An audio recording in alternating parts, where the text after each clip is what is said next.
deep ocean is one of the last frontiers on Earth, a vast and mysterious world that humans have only begun to explore.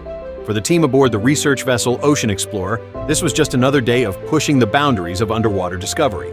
Equipped with state-of-the-art technology, including a remotely operated vehicle, ROV, named Neptune, the team was mapping the ocean floor off the coast of the Mariana Trench, one of the deepest and most unexplored regions on the planet.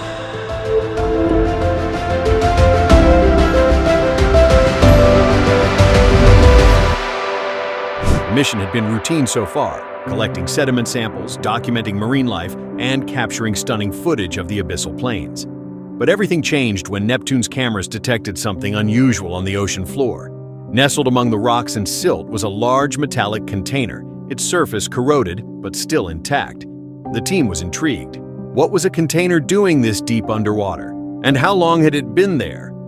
Dr. Emily Carter, the lead marine biologist on the expedition, leaned closer to the monitor. "That doesn't look like natural debris," she said, her voice tinged with excitement.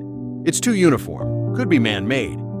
The team decided to investigate further. Using Neptune's robotic arms, they carefully secured the container and began the slow process of bringing it to the surface.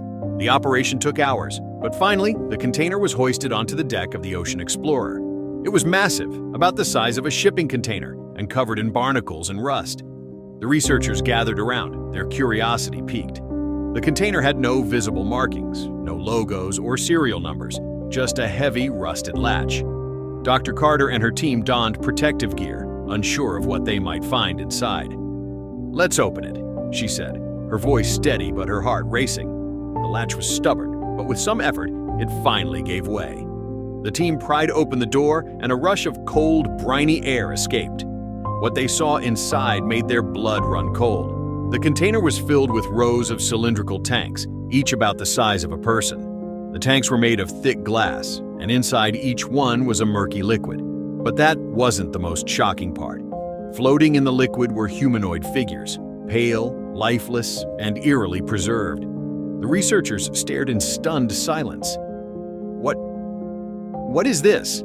one of the team members whispered, his voice trembling. Dr. Carter stepped closer, her mind racing. The figures were unlike anything she had ever seen. They had elongated limbs, large bulbous eyes, and smooth, almost translucent skin. They didn't look entirely human, but they weren't entirely alien either. "We need to document this," she said, snapping into scientist mode. "Take photos, collect samples, and secure the area. This could be the discovery of the century." As the team worked, they noticed something else. The tanks were connected to a complex network of tubes and wires, all leading to a central control panel at the back of the container. The panel was covered in symbols, strange geometric shapes that none of the researchers recognized. "This isn't just a storage container," Dr. Carter said, her voice low. "This is a lab. Someone was conducting experiments down here." The implications were staggering. Who had built this container? How had it ended up at the bottom of the ocean? And what were these creatures? As the team continued their analysis, they made another chilling discovery. The control panel was still active, its lights faintly glowing. Somehow, after all these years, it was still functioning. Dr. Carter hesitated, then reached out and pressed a button on the panel. The room was filled with a low hum as the tanks began to vibrate. The liquid inside swirled, and the figures twitched. "Shut it off!"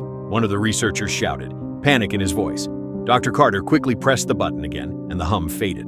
The room fell silent, but the damage had been done. The figures in the tanks were no longer still. Their eyes were open, and they were staring directly at the researchers. The team scrambled to secure the container, their minds racing with questions and fear. What had they awakened? And what would happen if these creatures escaped? Over the next few days, the researchers worked around the clock to analyze their findings. They discovered that the container had been down there for decades, possibly longer. The technology inside was far more advanced than anything humans had created at the time. But the most shocking revelation came when they deciphered some of the symbols on the control panel. They weren't just random shapes. They were a language, and the message they conveyed was chilling. "Warning, containment breach imminent. Do not open." The team realized they were dealing with something far beyond their understanding. The container wasn't just a lab. It was a prison, and whatever was inside, it wasn't meant to be released. As the ocean explorer made its way back to shore, the researchers couldn't shake the feeling that they had stumbled upon something they weren't supposed to find. The figures in the tanks haunted their dreams, and the symbols on the control panel lingered in their minds. What had they awakened? And what would happen when the world found out? If you found this story touching and inspiring, please like the video, share it with others, and leave your thoughts in the comments. Thank you for following along, and we'll see you next time for more uplifting tales.